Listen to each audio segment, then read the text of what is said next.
Anda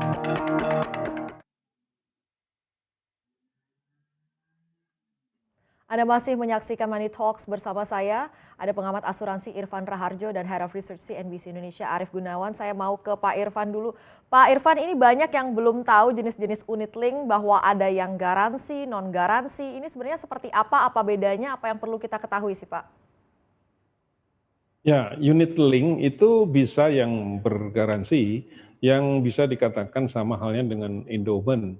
Bergaransi dalam arti benefitnya atau santunan yang akan diberikan, termasuk di dalamnya garansi dalam soal bunga. Artinya return yang dihasilkan dari penempatan investasi. Sedangkan yang tidak bergaransi itu tentu tidak bisa memberikan bunga tetap atau manfaat lain, sama halnya dengan unit link. Jadi unit link biasa itu kita sebut yang tidak bergaransi. Sedangkan yang unit link yang bergaransi itu yang sering kita lihat sebagai yang kita kenal dengan saving plan. Inilah bedanya. Kalau unit link bergaransi itu identik dengan saving plan, kalau unit link yang tidak bergaransi itu adalah unit link yang banyak kita kenal, di mana pergerakan nilai aktiva bersihnya itu berfluktuasi dari waktu ke waktu dan tidak ada jaminan kepastian untuk mendapatkan hasil yang diharapkan gitu. Jadi di dalam unit link yang bergaransi itu lebih banyak unsur investasinya, sedangkan unit link yang tidak bergaransi itu lebih banyak mengandung unsur proteksi gitu. Demikian, Mbak. Oke.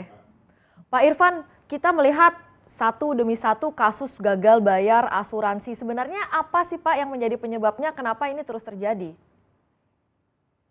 Ya, kita sering sebutnya sebagai 3 hal, 3 pilar yang harus diperhatikan di dalam pengelolaan asuransi. Yang pertama adalah tata kelola atau governance, kedua adalah risk management, yang ketiga adalah compliance.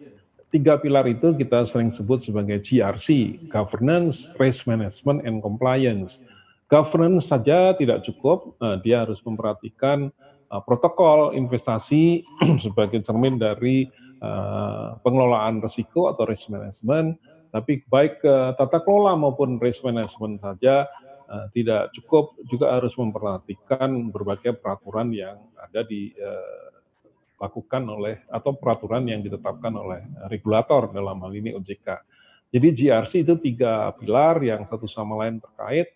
Compliance saja tidak cukup, begitupun hanya tata kelola saja tidak cukup, bahkan sekalipun dengan risk management yang memadai, tapi kalau tidak mengikuti compliance atau aturan yang ditetapkan OJK tentu menjadi masalah. 3 hal itu yang menjadi banyak masalah di perusahaan asuransi yang sekarang baru terjadi.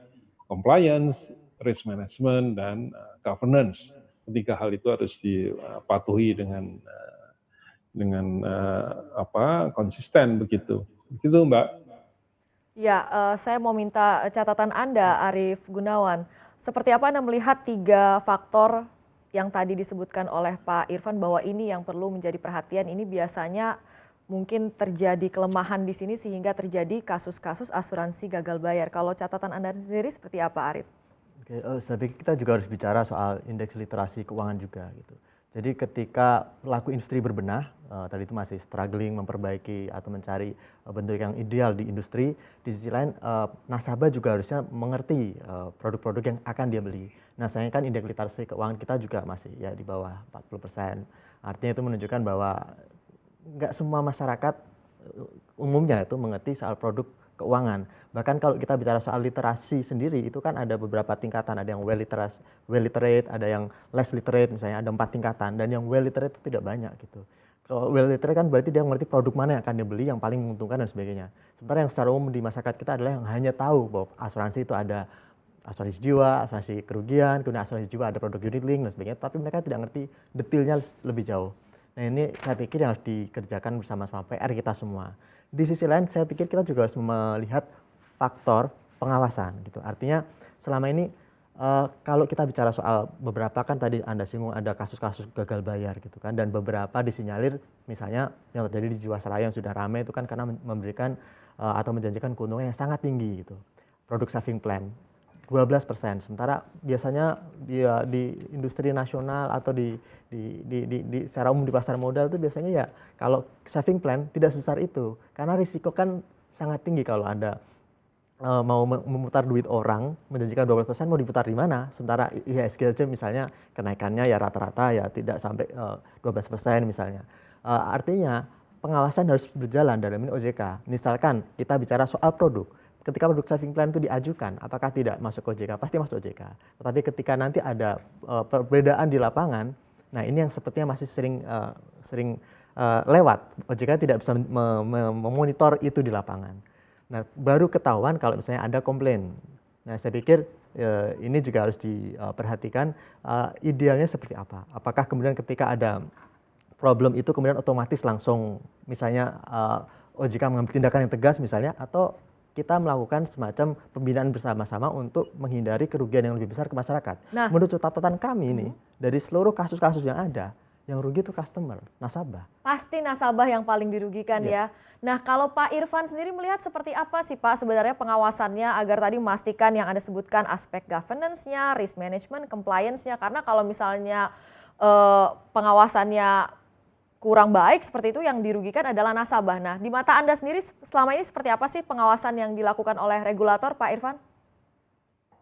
Ya, kalau dari sisi peraturan kita tahu OJK punya fungsi pengaturan, pengawasan, dan penyidikan serta perlindungan konsumen. Dari sisi peraturan sudah sangat-sangat ketat ya, bahkan dikatakan over regulated begitu, tapi di sisi pengawasan masih sangat lemah. Jadi pada dasarnya OJK itu mengalami yang sering saya sebut regulatory supervisory gap. Jadi ada kesenjangan antara peraturan yang demikian banyak dengan pengawasan yang masih sangat lemah begitu. Regulatory supervisory gap ini sering dicontohkan itu sudah berjalan baik di industri perbankan. Pasca krisis 98 dan 2008 yang lalu, mereka sudah melakukan pembenahan yang sangat baik dari sisi peraturan dan pengawasan. Namun masih lemah di sisi IKNB, industri keuangan non-bank. Tapi kelemahan itu bukan saja di dalam antara IKNB dan perbankan, tapi di dalam IKNB sendiri antara pengaturan dan pengawasan itu masih sangat-sangat berjarak. Kesenjangan itu terjadi. Peraturan sudah demikian banyak, laporan bulanan, triwulanan, tengah tahunan, dan setiap saat laporan bulanan dan seterusnya itu bermacam-macam laporan. Laporan keuangan, laporan pemasaran, laporan risk management, laporan tata kelola, namun sangat lemah dalam soal kajian yang berakhir dengan pengawasan. Tindakan-tindakan apa yang mereka sudah lakukan. Termasuk dalam kasus-kasus gagal bayar itu, laporan itu setiap saat diberikan kepada OJK. Namun apa langkah-langkah yang mereka lakukan? Apakah menghentikan sementara produk? Apakah memberikan penghentian kegiatan usaha? Itu tidak pernah dilakukan oleh OJK sampai kemudian yang baru saja kita dengar itu adalah Kresna Life yang mendapatkan status PKU. Tapi kita harus kaji. Kenapa mereka mendapatkan itu? Apakah sudah melalui langkah-langkah peringatan sanksi administratif yang harus dipenuhi oleh POJK juga? Karena POJK mengatur sampai kepada PKU itu ada sanksi administrasi yang harus dilakukan. Surat peringatan 1, peringatan 2, peringatan 3, apakah itu sudah ditempuh? Lantas bagaimana dengan asuransi lain yang tidak pernah mengalami PKU? Sedangkan masalahnya juga sedemikian besar. Ini soal diskriminasi, soal ketidaksamaan perlakuan begitu antara satu perusahaan dengan yang lain, begitu. Anda sepakat dengan apa yang dikatakan oleh Pak Irfan? Prinsipnya begini, kalau misalnya kita semua belajar dari sejarah, seharusnya kasus yang sekarang lagi ramai itu tidak perlu ada. Dulu kan kita ingat ada kasus Diamond Investa dari Bakri Life, ya kan. Mereka menyediakan kurang lebih sama polanya, return fix setiap tahun dan itu besarnya sampai 12-13%. Mirip Catatan kami. seperti GS Saving Plan-nya Jiwasraya Exactly. ya. Sementara kalau kita bicara soal produk serupa saat itu, rata-rata hanya berada di kisaran 7% kalau menjanjikan keuntungan. Itu aja udah besar gitu dibandingkan dengan deposito. Tapi waktu itu Diamond Life menjanjikan, yaitu Diamond Investa menjanjikan keuntungan sampai 12%. Ketika terjadi krisis pada tahun 2008, krisis keuangan global, untungnya kita kalis, artinya kita selamat, ekonomi kita masih oke, tetapi pasar modal kita tertekan gitu. Dan dari sejak itulah maka Bakti Life sudah tidak bisa lagi memberikan keuntungan 12% seperti yang dijanjikan itu tadi. Gara-gara itu ya. Tahan dulu ya Arif, kita mau coba hubungi lagi nih Pak Supriyadi. Pak Supriyadi, kita akan coba salah satunya ini yang mewakili pihak Kresna Life. Kami akan menghubungi update seperti apa sih sebenarnya progres penyelesaian pembayaran klaim nasabah Kresna Life. Kami telah terhubung dengan Supriyadi, Ketua Tim Penyelesaian Polis Asuransi Jiwa Kresna Link Investa dan Asuransi Jiwa Protekto Investa Kresna. Halo, selamat siang Pak Supriyadi, suara saya bisa terdengar jelas? Selamat siang, Assalamualaikum. Waalaikumsalam Pak Supriyadi, seperti apa sih sejauh ini progres penyelesaian klaim dari Kresna Life? Ya, sejak tim kita bekerja selama 1 bulan terakhir ini, kita sudah melakukan pembayaran untuk yang 50 juta itu 1.722 pemegang polis. Dan kedepannya akan terus dilakukan secara berkala, sesuai dengan tahapan-tahapan schedule yang sudah ditentukan oleh manajemen. Artinya sejak tim ini dibuat, progresnya dan kedepannya juga akan tetap berkelanjutan. Oke, dengan pembayaran yang tadi Anda katakan secara bertahap, berarti sudah berapa persen dari 6,4 triliun nilai polis? Kalau persentasenya sekitar 20%-an ya, lebih kurang gitu. Tapi kita sekarang masih menunggu data yang masuk ke kita, nanti akan diproyeksikan kembali sesuai dengan tanggal jatuh temponya yang range waktunya sudah ditentukan, akan berjalan dengan baik gitu. Oke, boleh dipaparkan lagi secara lebih detail seperti apa target dan juga tahapan sampai nanti selesai semua kasus yang di Kresna Life ini, Mas Supriyadi, rencananya seperti apa? Ya, rencananya kita bertahap ya. Pertama yang nilainya sampai 100, sampai 200, sampai 500, sampai 1 M, range waktunya sudah ditentukan. Yang kedua, yaitu kapan, Mas? Yang di atas 1 M itu di 2025 ya, Oktober 2025.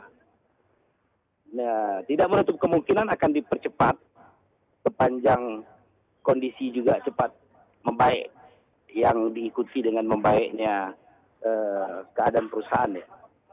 Di samping itu juga ada yang prioritas, artinya dari nilainya sudah ditentukan tabelnya, dan ada juga yang diprioritaskan.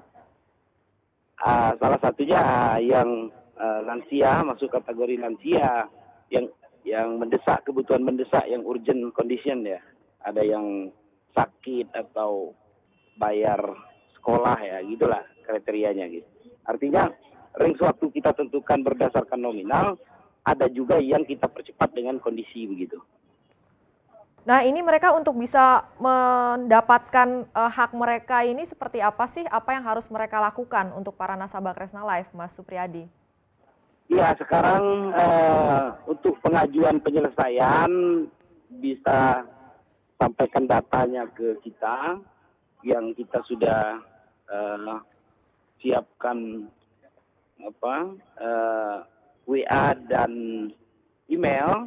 Nanti di situ juga bisa mengisi Google Form ya. Maksudnya untuk kita menentukan masuknya di tahapan nilai dan masuk juga ke kategori yang urgent itu tadi. Jadi para pemegang polis dapat menyampaikan mengirim WA ke kita atau ke email, langsung segera kita respon. Oke, terima kasih Pak Supriyadi, Ketua Tim Penyelesaian Polis Kresna Live sudah bergabung bersama kami di Power Lunch CNBC Indonesia.